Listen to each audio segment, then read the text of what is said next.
इमाम हसन को जहर दिया गया, अंतड़ियां न कट कट के बाहर गिर रही।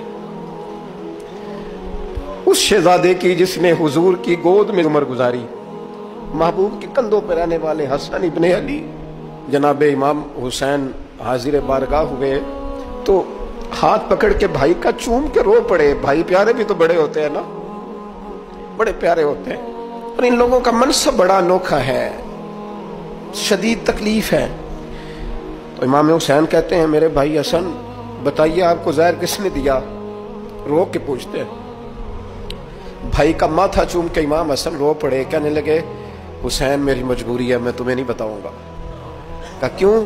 फरमाने लगे इसलिए कि अगर वो नहीं जिस पर मुझे शक है तो फिर किसी बेगुनाह का नाम कैसे ले दूं, और अगर वही है ना जिस पर मुझे शक है तो फिर मैं तुम्हें नहीं बताऊंगा। मेरा रब बड़ा बेहतर इंतकाम लेने वाला है, फिर भी नहीं बताऊंगा। क्या करूं, कैसे बता दूं? मुस्तफा का नवासा हूं मैं, पढ़ते डालने वाली माँ का बेटा, मैं शेर से ज्यादा जिगर रखने वाले अली का पुत्र, मैं कैसे बात कर दूं? बस जख्म पे जख्म खा के जी, खूने जिगर के घूंट पी, और सजना आह न कर लबों को सी।